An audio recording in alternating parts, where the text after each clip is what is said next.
হরে কৃষ্ণ। প্রশ্ন উত্তরে কথামৃত। আজকের প্রশ্ন, পণ্ডিত আর সাধুর মধ্যে তফাৎ কি? এই প্রশ্নের উত্তরে ঠাকুর শ্রী রামকৃষ্ণ পরমহংসদেব বলেছেন, পণ্ডিত আর সাধু অনেক তফাৎ। শুধু পণ্ডিত যে তার কামিনী কাঞ্চনে মন আছে, সাধুর মন হরিপাদপদ্মে।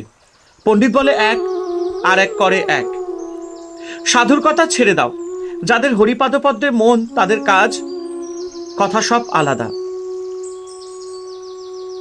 কাশীতে নানাপন্থী ছোকরা সাধু দেখেছিলাম, তার উমের তোমার মতো। আমায় বলতো প্রেমী সাধু, কাশীতে তাদের মঠ আছে। একদিন আমায় সেখানে নিমন্ত্রণ করে লয়ে গেল। মহন্তকে দেখলুম যেন একটি গিন্নি। তাকে জিজ্ঞাসা করলুম উপায় কি? সে বললে কলিযুগে নারদীয় ভক্তি। পাঠ শেষ হলে বলতে লাগলো, জলে বিষ্ণু, স্থলে বিষ্ণু, বিষ্ণু পর্বমস্তকে, সর্বং বিষ্ণুময় জগৎ। সবশেষে বললে শান্তি, শান্তি, প্রশান্তি।